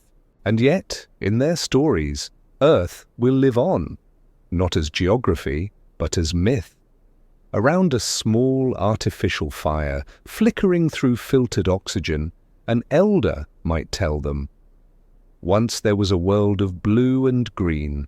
It was full of noise and warmth, trees taller than domes, rivers that sang, and skies that burned gold at dawn." The children will listen wide-eyed, trying to imagine this impossible paradise, a world so generous it gave freely what Mars demands through struggle. For them, Earth will sound like a dream humanity once woke from and could never quite return to. Memory fades slowly, not in silence, but in retelling. The first settlers will speak of Earth vividly with longing and accuracy. The weight of gravity, the smell of salt, the sound of thunder. But their children will inherit those memories like old photographs, beautiful, distant, slightly faded, slightly. They will learn about oceans the way we learn about dinosaurs, as something that once was immense and gone. In time, even those memories will blur into myth. Earth will become a symbol of origin, of loss, of innocence. And perhaps that is how all worlds become sacred, not when we live on them, but when we lose them. Humanity will build temples of remembrance, perhaps in the form of gardens within domes, where the air smells faintly of pine, and the water recycles endlessly through tiny streams. People will go there to imagine rain, to listen to digital recordings of waves. The sound of birdsong will be archived and played softly, not for nostalgia, but for grounding. Because memory, after all, is oxygen for the soul. And in the thin air of Mars, the soul will need to breathe too. As generations pass, something subtle will shift. The question will no longer be, how do we survive on Mars, but where do we belong? For the descendants of settlers, Mars will not be exile. it will be home. The red deserts, the pale sky, the quiet hum of machines, these will be their normal. They will celebrate Martian dawns, mark time by its longer days, build festivals around the cycles of its moons. To them, Earth will seem exotic, even strange. Rain falling freely from the sky will sound like fantasy, not memory. And yet, even myths carry truth. Earth will endure in language and art, in lullabies, in names, in metaphors. The first poets of Mars will describe longing as blue, joy as oceanic. Children will dream of swimming, though they've never seen water deeper than a reservoir. Painters will mix pigments to recreate the impossible color of a sky they've never stood beneath. Storytellers will describe love as gravity, something invisible that still pulls from afar. Through myth, Earth will stay alive, not as place, but as emotion. There will also be debates, philosophical, political, spiritual. Some will say Earth is sacred, a mother to be honored. Others will call it a warning, proof that even paradise can perish if not protected. Museums will display relics, a handful of soil from a forest, a vial of seawater, a fragment of a leaf fossilized in resin. These objects will be treated not as curiosities but as relics of faith, proof that once humanity lived freely within abundance. Over time, the line between history and story will blur. Did Earth really have blue skies, or was that a metaphor for freedom? Did oceans truly cover most of it, or were they symbols of the unknown? The details won't matter as much as the feeling, the longing for something just beyond reach. Mars will give birth to a new kind of nostalgia, not for what was lost, but for what was never personally known. It is the nostalgia of memory inherited, not lived, a longing written in the species itself. Perhaps in this mythic distance, humanity will rediscover gratitude. Earth will become more than a planet.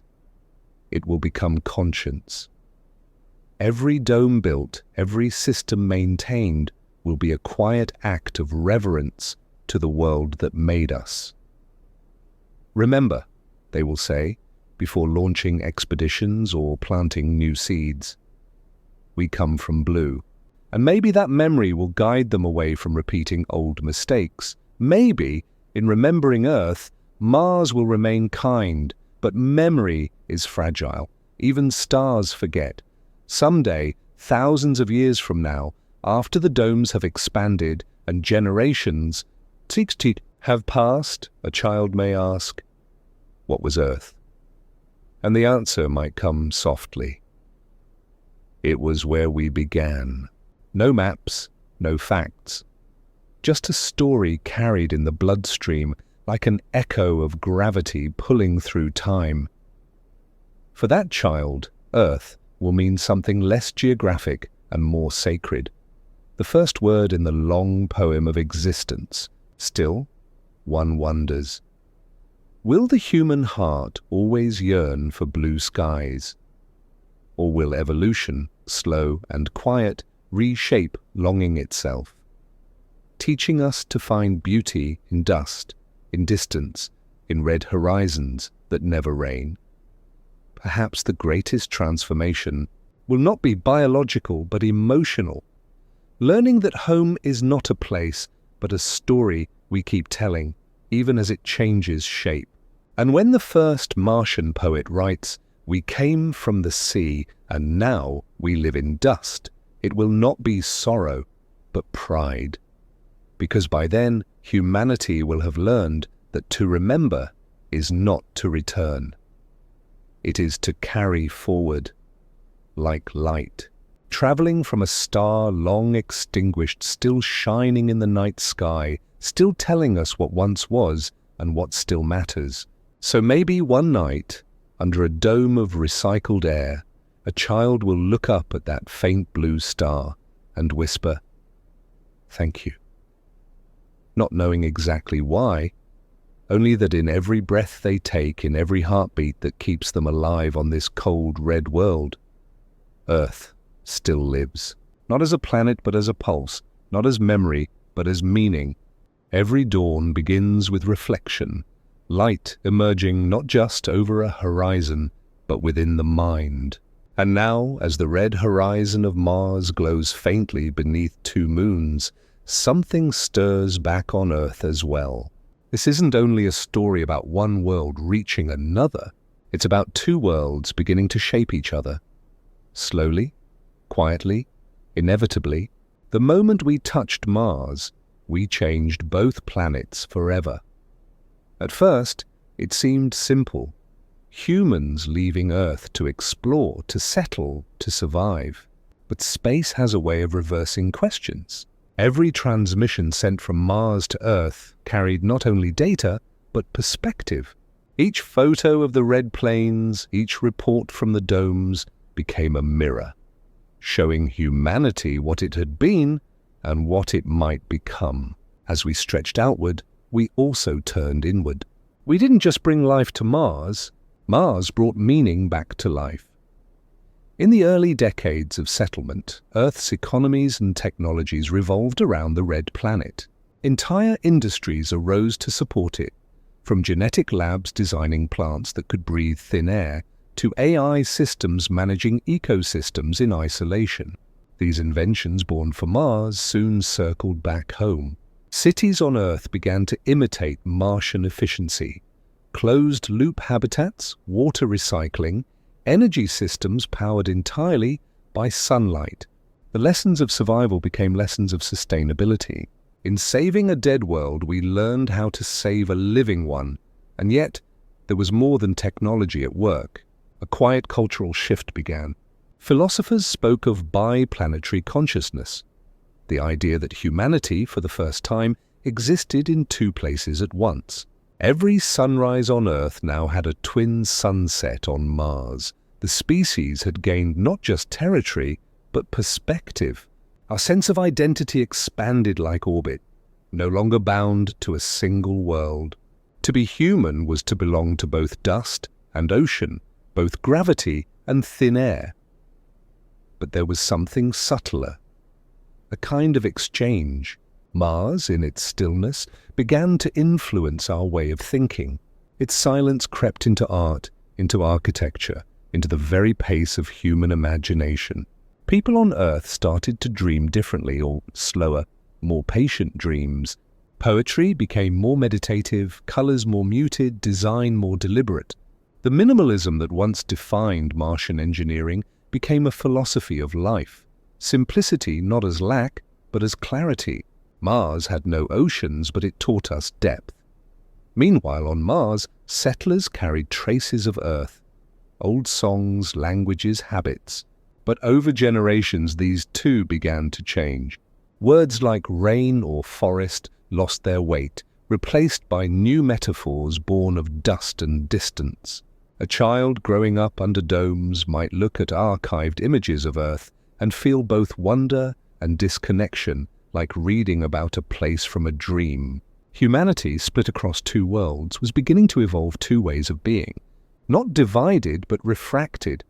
Two expressions of one species shaped by different skies. And perhaps that is how evolution was always meant to continue. Not just through biology, but through meaning. Mars made us smaller and larger at once. Smaller, because the universe suddenly felt wider than ever. Larger, because we carried two worlds in our awareness. This duality changed the rhythm of civilization. On Earth, wars began to fade, slowly, uncertainly, as nations realized that competition seemed petty beneath the vast shadow of interplanetary life. When humanity looked up and saw its reflection glimmering on another world, it remembered how fragile both truly were. Even our ethics began to shift. The question of ownership gave way to one of stewardship. If Mars was not just land, but a living archive of cosmic time, then to inhabit it was not to possess it, but to participate in it. Earth, too, began to be seen differently. Not as a conquered home, but as a living relative. For the first time in history, We stopped calling ourselves masters of nature and began calling ourselves guests. Two worlds taught us the same lesson in different tongues, that existence is not domination, but dialogue. Science mirrored that transformation. Research, once driven by conquest, faster rockets, stronger materials, began to lean toward harmony. The greatest breakthroughs came not from control, but cooperation, bioengineered symbiosis, self-healing habitats, energy that replenished instead of consumed. Technology grew quieter, more organic. Machines became less like tools and more like companions. Mars, the once lifeless planet, was teaching us how to coexist, not just with its environment, but with ourselves, and perhaps that's what the new dawn truly means. Not the rise of one planet over another, but a merging of consciousness between them. Two reflections of life, each completing the other's lesson. Earth taught us how to live with abundance. Mars taught us how to live with absence. Earth showed us beauty born from chaos. Mars showed us peace born from stillness. Together they formed a symmetry, kind of cosmic yin and yang, each world carrying what the other lacked. But deep beneath this harmony lies a humbling thought. Maybe it was never us colonizing Mars at all. Maybe Mars, in its silence and patience, has been shaping us, teaching us restraint, teaching us reverence. Perhaps every planet we reach is not another conquest, but another classroom. Maybe Mars is not our new home, but our new teacher. And through that teaching, humanity begins to grow beyond its childhood, no longer a species of survival, but one of understanding. One day, from orbit, a traveler will look down and see both worlds at once, the red and the blue glowing softly in the same sunlight. And in that moment, they will understand what dawn truly is, not the rising of light over darkness, but the meeting of two different colors of morning. Two worlds sharing one future. Two stories woven into a single breath of time, and maybe, as this new dawn spreads, the next horizon won't belong to one world or the other, but to the space between, where distance turns to dialogue and silence becomes song. Because the true miracle was never reaching Mars. It was realizing that in doing so, Mars reached back. On Mars, a day is 24 hours and 39 minutes long, a sliver of extra time that seems trivial until you live inside it. The first settlers called it soul time, a new rhythm of existence, just slightly out of sync with Earth's heartbeat. At first, they tried to match it. Watches were recalibrated, schedules adjusted, sleep cycles rewritten. But the difference was relentless. The sun lingered a little longer over the red plains, and soon the settlers began to feel it. That strange elasticity of time, the way minutes seemed to stretch like shadows at dusk.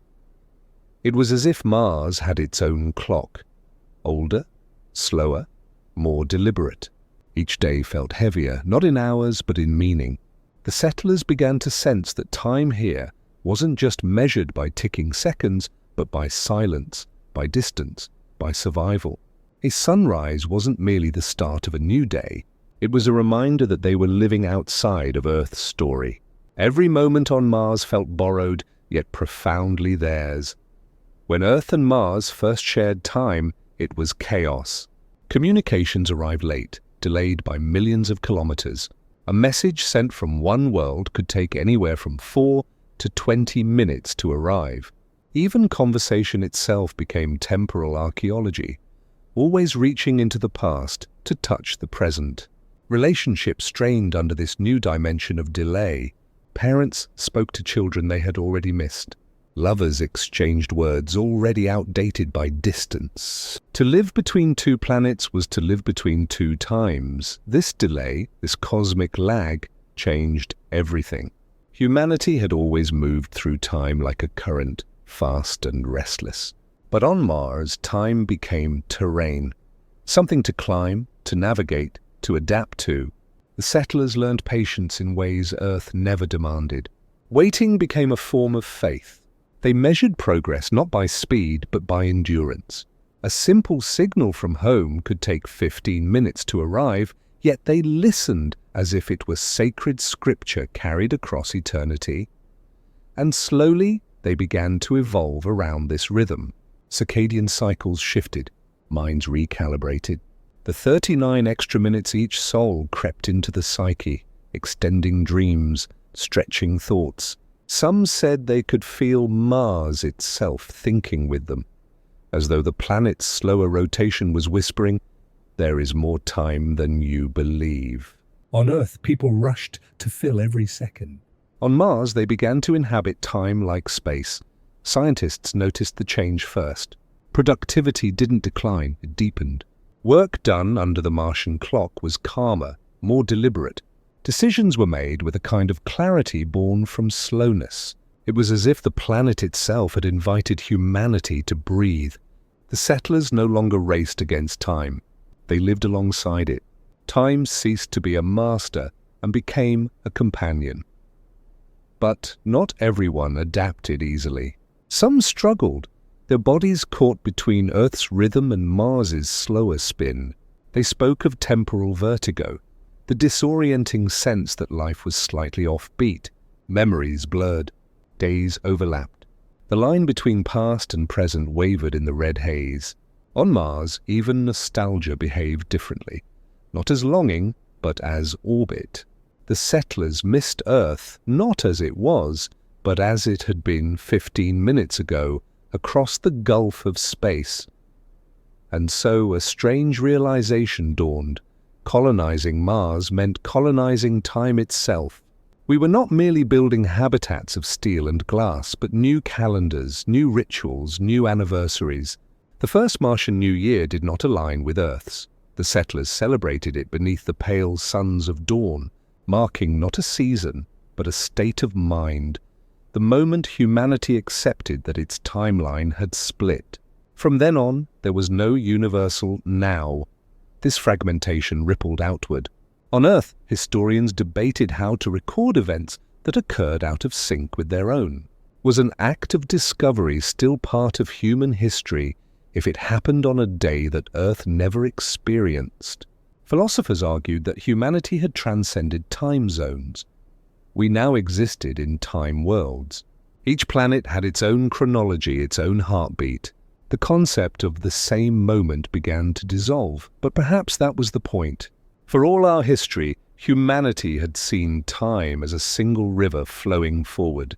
Mars revealed that it was an ocean, vast, fluid, full of separate currents moving in parallel.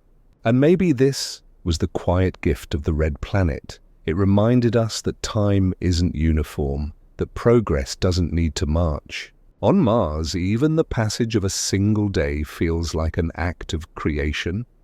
Slower, but richer. Children born there began to internalize this new flow. Their dreams were longer, their speech slower, their perception of age altered. To them, Earthlings seemed frantic, obsessed with moments while they lived in movements. Martian time was not a schedule, it was a song, a lullaby that hummed beneath the soil, guiding every life toward patience, endurance, reflection. And as generations passed, the cultural difference deepened. On Earth, the pulse of life remained electric, innovation chasing innovation. On Mars, it became contemplative, a civilization of slow revolutions where the meaning of a day carried centuries of thought. When the two worlds looked at each other again, they saw not just distance, but tempo. Humanity had become polyphonic. One species, two tempos playing in cosmic harmony. In the end, perhaps the horizon itself, that endless red line dividing sky and ground, is a metaphor for this transformation. On Mars, horizons do not rush toward you, they wait. They teach you to pause, to see time not as something to conquer, but something to accompany. We used to believe that crossing space would change where we are. But maybe the deeper truth is this: crossing space changes when we are, and so each soul ends the same way. The faint sun dipping behind silent hills, the sky fading from rose to violet, and that extra 39 minutes quietly unfolding like a gift. On a planet that once seemed lifeless, time itself has come alive. The settlers close their eyes, knowing that somewhere beyond the void, Earth is already turning toward a new day. Two worlds, two clocks, one story, still unfolding beyond the horizon. Maybe Mars was never calling us to arrive, only to see.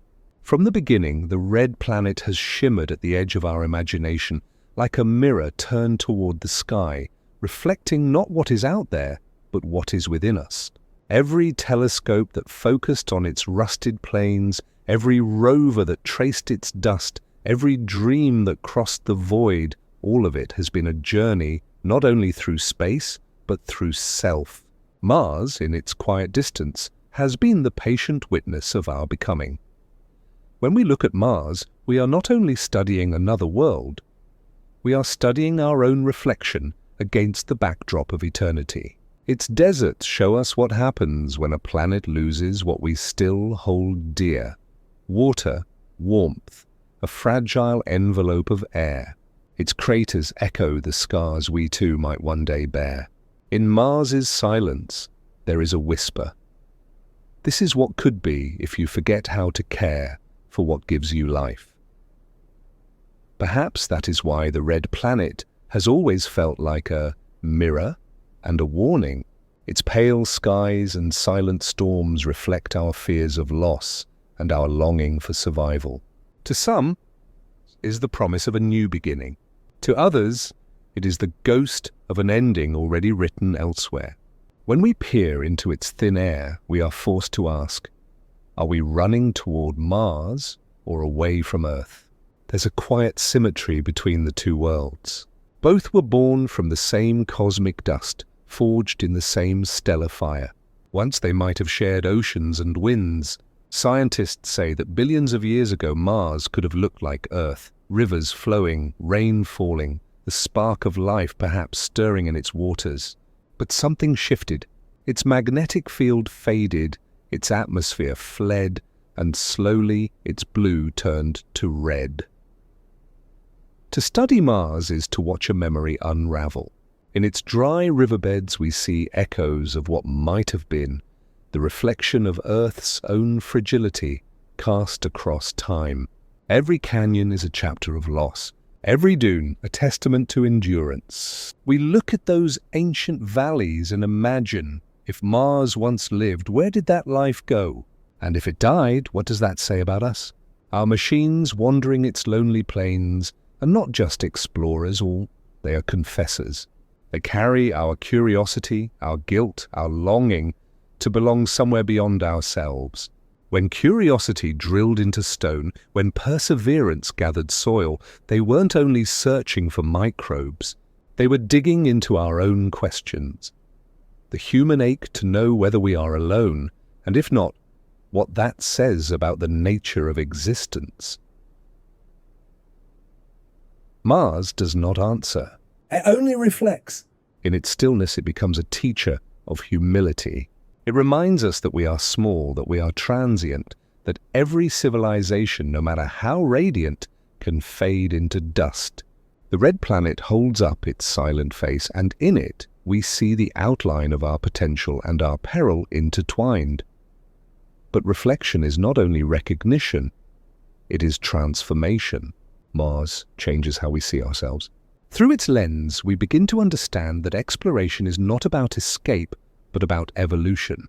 We do not seek Mars because we are lost. We seek it because something within us refuses to remain still. Every rover's footprint, every signal from its thin sky, every human gaze lifted toward it, they are all expressions of the same truth, that we are beings built for wonder, and perhaps that wonder is the mirror's real purpose. For millennia, Mars was a god of war, a symbol of strength and conquest. But now, in the quiet of our observation, it has become something gentler, a symbol of reflection, of renewal, of the courage to ask what it means to exist. The red we once feared as fire and battle now glows as warmth, a soft ember in the dark, reminding us of our shared origin in the stars. The mirror works both ways. Just as we gaze upon Mars, Mars gazes back. Not literally, but in essence. Every bit of dust that clings to a rover's wheel, every fragment of light that bounces from its surface into our telescopes completes the loop of perception. The planet becomes aware through us, and we become aware through it. It is a quiet communion, the cosmos learning to see itself through human eyes. This reflection reaches beyond science, into philosophy, into soul. Mars forces us to ask not only what is out there, but why we are drawn to it. Maybe the drive to explore is not about conquering worlds, but about finding mirrors that remind us who we are. In the red glow of its surface, we see both our brilliance and our blindness. We see our capacity for creation and for destruction, our urge to build and to burn, our endless reaching for meaning in the cold expanse of space. And so, Mars becomes more than a destination. It becomes a dialogue, a silent conversation between a species and its reflection. Every question we ask of it is a question returned. When we ask, could there be life here? Mars seems to whisper back, what is life? Where you come from? When we wonder, and can we survive here? The echo asks, do you yet know how to survive there? In this way, Mars humbles us into awareness. It shows us that the pursuit of new worlds is also the pursuit of wisdom. We are not just explorers of terrain, but of consciousness itself. Each step toward Mars is a step inward, into the architecture of our own curiosity, our own fear, our own hope. Perhaps one day, when humans walk its plains and build their fragile cities under its faint sun, they will look back at Earth not as a loss, but as a reflection too. Another mirror in the cosmic hall, shimmering blue against the red. And they will realize that Mars was never a frontier, but a lesson in perspective. That to understand another world is to finally see one's own. In the end, Mars holds its silence like truth. Patient, vast, unanswering. But maybe that's all a mirror ever needs to do. To reflect what stands before it until the one who looks begins to understand what they're really seeing. And so we keep gazing upward, not to conquer, not to escape, but to remember that somewhere beyond the cold and the distance, a red mirror still waits, showing us softly who we have been and who we might yet become. What if our true home isn't the world beneath our feet, but the red horizon waiting in the distance? Maybe Mars isn't a dream. Maybe it's our destiny. That was the question we began with. Not of distance or conquest, but of belonging. And now, as our long journey draws near its quiet end, we find that the question has deepened, widened, become something else entirely. Because perhaps Mars was never about the destination at all. Perhaps the red horizon we've been chasing has always been within us. A reflection of the same ancient longing that made us lift our eyes to the stars in the first place. Through this voyage, we've walked beside rovers that dream, breathed the thin air of imagination, built fragile cities beneath two suns, and glimpsed the mirror of the red planet staring softly back. Each step took us farther from Earth, yet somehow closer to understanding what it means to be human. Mars, in all its silence and solitude, has been a teacher of perspective. It showed us that the desire to explore is not a desire to escape, but a longing to awaken, to remember that even across the coldest voids, meaning still pulses quietly in the dark. To journey toward Mars is to test the edges of what we call home. For thousands of years, we thought home was defined by soil and sky, by where we were born or what we could touch. But Mars invites a gentler truth. Home is not a place, but a pattern of connection. It is what we carry within us. The memory of oceans, the warmth of breath, the echo of every story that made us human.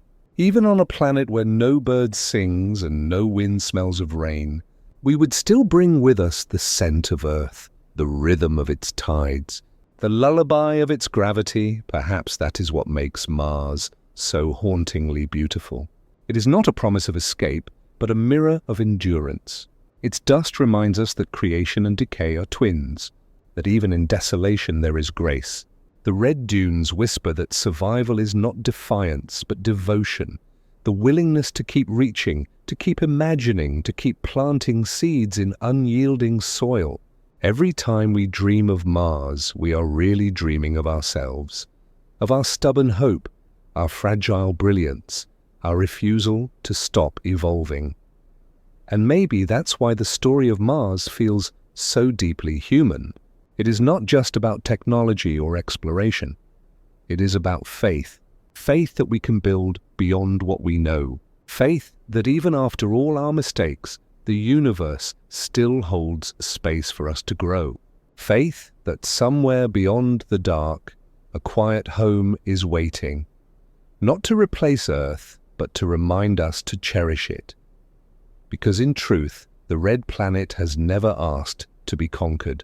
It only asks to be understood. To step on Mars will not be an act of dominion, but of humility. We will arrive there not as gods, but as guests, bearing the memory of blue skies and green forests, ready to learn again what it means to belong. The first human footprint in Martian dust will not mark an ending, but a continuation. The next verse, in an ancient poem that began when the first spark of life reached for the light.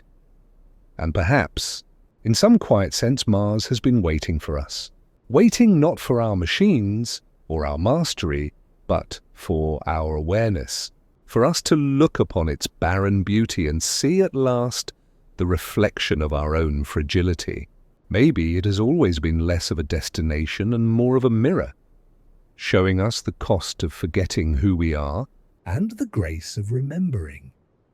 When the first settlers look up at Earth, a pale blue spark suspended in the black, they will see not just their past, but their purpose. They will tell stories of oceans and rain, of thunder and song. They will describe trees that breathed for them, clouds that carried light, and nights that smelled of wet soil. And in their eyes, Earth will live again, not as a place to return to, but as a story to protect. For as we step farther into space, our circle of belonging expands. Mars will never replace Earth, it will complete it. Between the blue and the red, between the living and the waiting, between the known and the unknown, humanity finds its true horizon, not on any map, but within the endless act of reaching. And that reaching, that pulse of wonder, is the quiet current that runs through everything we are. It is what drives us to build telescopes, to send rovers, to whisper to the stars. It is what makes us cradle a seed and believe it can grow beneath alien suns. It is what makes us listen again and again for a voice in the silence. If Mars teaches us anything, it is that the universe is not empty.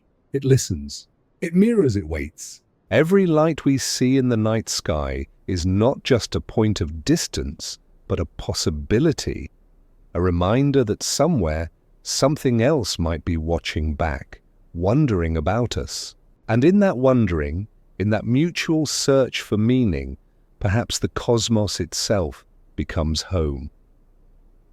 So maybe the home that waits beyond home is not a place we can claim, but a presence we can feel. It is the moment we realize that we are not apart from the universe, but of it.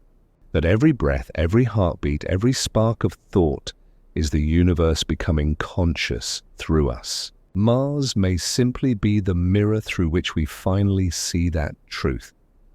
That to belong is not to stay, but to awaken. And now, as the red dust settles around this story, we return softly to where we began. To that question whispered under starlight. What if our true home isn't the world beneath our feet, but the red horizon waiting in the distance? Maybe Mars isn't our escape. Maybe it's our reflection. Maybe it's the universe reminding us that the need to wander and the need to belong are the same desire. Spoken in different tongues, thank you, traveler, for walking this long night with me, for listening, for dreaming, for wondering. You are part of this story now. Every thought you've carried through this journey, every question you've held in the quiet, becomes part of the echo that keeps the stars awake. If this voyage through the cosmos has stirred something in you, a small ember of curiosity, a quiet peace, a wish to keep exploring, I invite you to stay close. Like and subscribe, not for me, but for the shared journey we build together, through stories that make the night feel a little wider, a little softer, a little more alive. And as you close your eyes tonight, know this: the same stars that watched over Mars are watching over you. The same silence that fills its canyons hums softly in your chest. The universe is vast, but it is also intimate. And in its quiet unfolding, you are never truly alone. Good night, dreamer. The red horizon still waits, not to be reached, but to be remembered.